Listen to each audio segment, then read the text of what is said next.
Soy Rodolfo Bustamante, interno de sexto año de medicina y les hablaré de la reanimación cardiopulmonar básica extrahospitalaria en el contexto de la actual pandemia COVID-19.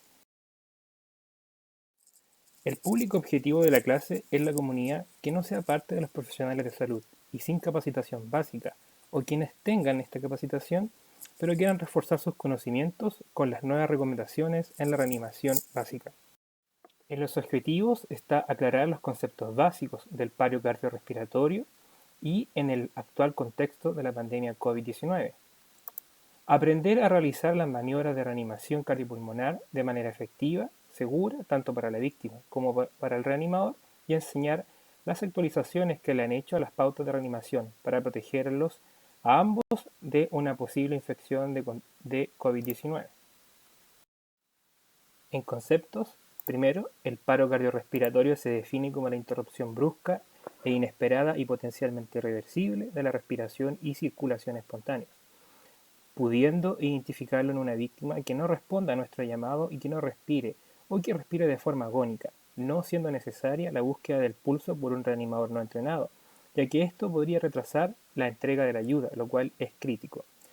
En cuanto a la reanimación cardiopulmonar, se entiende como el conjunto de maniobras empleadas para revertir dicha situación, con el objetivo de mantener la circulación sanguínea mínima a los órganos vitales y preservar la funcionalidad de la víctima. En el contexto actual de la pandemia ocasionada por el virus síndrome respiratorio agudo severo coronavirus 2 o SARS-CoV-2 ha afectado a todo el mundo. Por lo mismo se han realizado estudios de cómo la pandemia ha afectado a los paros cardiorrespiratorios. Dentro de los más mencionados se encuentra el publicado por la revista The New England Journal of Medicine sobre la comparación de los casos de paro cardiorrespiratorio extrahospitalario durante los primeros meses del año 2020, durante plena pandemia, versus los casos durante los mismos meses en el 2019, en Italia, donde se observó un aumento de los casos de paro cardiorrespiratorio cercano al 58%. Aumentó a su vez los ocurridos dentro del domicilio, esto pensando que por las medidas de cuarentena es donde más tiempo pasaban las víctimas. Se describe también un aumento en el tiempo de respuesta a los servicios de emergencia, lo que se repite en otros estudios hechos en España y Francia, donde se estima que se debió principalmente a la llamada tardía de estos por los pacientes o espectadores, quizás por un posible miedo a la infección al asistir a centros médicos y a las estrictas instrucciones de quedarse en sus casas.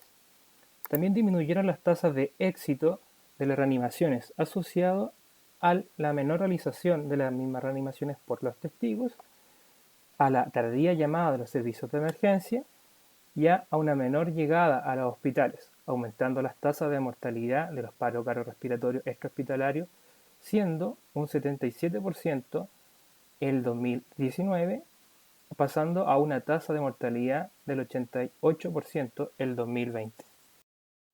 Realizar las maniobras de RCP conlleva un claro riesgo de infección ante COVID-19, ya que para hacer la reanimación se debe estar en contacto directo con la víctima de un paro cardiorrespiratorio, no respetando las normas mínimas de protección como es el distanciamiento social. Claramente, esto pasa al realizar la maniobra de identificación del paro, ver, oír y sentir, en donde el reanimador acercaba su cara a la víctima para ver si hay una obstrucción en la vía aérea, para oír y sentir si hay o no la respiración, lo cual actualmente sería muy imprudente, considerando la actual pandemia de un virus altamente contagioso. Luego, las compresiones en distintas guías, como el Consejo de Resucitación de Reino Unido, son consideradas como procesos generadores de aerosoles, que se entenderían como la generación de partículas muy pequeñas desde las secreciones respiratorias de la víctima que permanecen suspendidas en el aire por un periodo prolongado, que facilitarían aún más la transmisión del virus si es que estuviera contagiado. Y por último, se ha determinado que el uso de un desfibrilador externo automático no genera un mayor riesgo de infección, ya que no es un proceso generador de aerosoles y con el uso de parches, el reanimador no requiere estar en contacto directo con la víctima, por lo cual se aconseja ser usado a la brevedad. Sociedades especializadas en reanimación cardiopulmonar, como la Sociedad Americana del Corazón y el Consejo Europeo de Resucitación, o AHA y ERC por sus siglas en inglés respectivamente, coinciden en las recomendaciones agregadas a sus guías o algoritmos de reanimación. Le mostraré la diseñada por el Consejo Europeo de Resucitación. En la guía, lo primero es reconocer si la víctima está en paro cardiorrespiratorio o no, evaluando el grado de conciencia de su respiración. Para esto se interactúa con ella, hablándole, sacudiéndole con cuidado. Ante la falta completa de respuesta por la víctima, esto indica que está inconsciente. Si la víctima responde, ya sea hablando o con una mueca o un movimiento con energía, no es paro. Mientras espera respuesta de la víctima, hay que evaluar simultáneamente si está respirando, lo que se debe hacer solo observando cuidadosamente su pecho en busca de movimientos respiratorios torácicos. A diferencia de la recomendación que vimos anteriormente de ver, oír y sentir, actualmente se recomienda no abrir la vía aérea ni acercarse a la nariz y boca de la víctima, por obvias razones de contagio.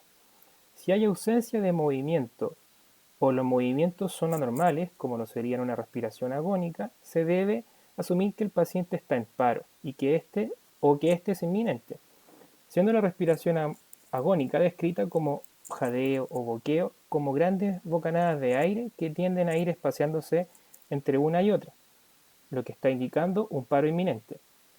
Si la víctima no responde y no respira, se debe pedir por ayuda y llamar telefónicamente a los servicios de emergencia que en nuestro país corresponderían al Servicio de Atención Médica de Urgencia o SAMU, siendo su número el 131. Quien esté llamando debe hablar de manera clara y lo más tranquila posible. Debe identificarse, informar del posible caso de paro, indicar si la víctima es un niño o un adulto y entregar la dirección del acontecimiento. Debe dejar el altavoz del móvil encendido para escuchar las instrucciones al momento mientras realiza las compresiones. Para realizar las compresiones, el reanimador debe usar los elementos de protección personal que tenga a mano, como lo es una mascarilla quirúrgica. Luego cubrir la boca y la nariz de la víctima con una mascarilla o un paño. Se recomienda desviar la cabeza del paciente en la dirección opuesta a la ubicación del reanimador. Todo esto con el fin de disminuir el riesgo de contagio. Al realizar las compresiones deberán ser continuas y sin ventilaciones entre ellas, ya que es un tremendo riesgo de contagio. Las compresiones bien ejecutadas y prontas, después de identificar el paro, mantienen una circulación mínima para preservar los órganos vitales y tienen un beneficio cercano a un RCP con ventilaciones entre ellas, aumentando ambas hasta 2 veces la posibilidad de recuperación de un paro cardiorrespiratorio. Es mejor realizar las compresiones que no hacerlas. Tan pronto como llegue el desfibrilador externo automático, se debe encender y seguir sus instrucciones de una posible descarga o continuar con las compresiones. Ante la llegada de los servicios de emergencia y la finalización de la reanimación, los reanimadores deben lavarse profundamente las manos con agua y jabón o desinfectante a base de alcohol lo antes posible y contactarse con las autoridades sanitarias para seguir las indicaciones de qué hacer si a la víctima se le confirma la infección de COVID-19, debiendo realizar sus respectivas cuarentenas. Como podemos apreciar en el video, ante una víctima con sospecha de paro cardiorrespiratorio, lo primero es confirmar el mismo, viendo si responde al llamado o a las sacudidas. Simultáneamente, sin acercar su cara a la de la víctima, revisar si respira, observando el pecho del paciente en busca de movimientos torácicos. Al identificar el paro, pedir ayuda y llamar a los servicios de emergencia e informar del posible paro. Luego dejar el móvil en manos libres para escuchar las órdenes del operador de servicio.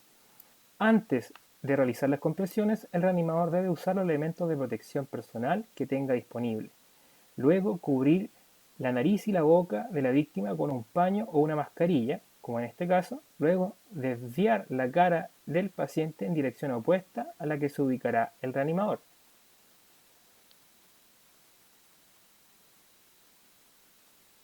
Luego colocarse a un costado de la víctima con las piernas flexionadas, colocando los brazos extendidos sobre el tercio inferior del esternón de la víctima, en un ángulo de 90 grados, debiendo ir una mano sobre la otra entrelazando los dedos, dejando el talón de una de ellas sobre el esternón. Manteniendo este ángulo, recto, realizar las compresiones de manera continua, sin ventilaciones entre ellas. Debe descender unos 5 a 6 centímetros el esternón de la víctima y debe permitir la descompresión completa del tórax sin despegar las manos de él. Con una frecuencia entre 100 a 120 compresiones por minuto, pudiendo usar como ejemplo clásico el ritmo de esta canción, que está entre 104 compresiones por minuto.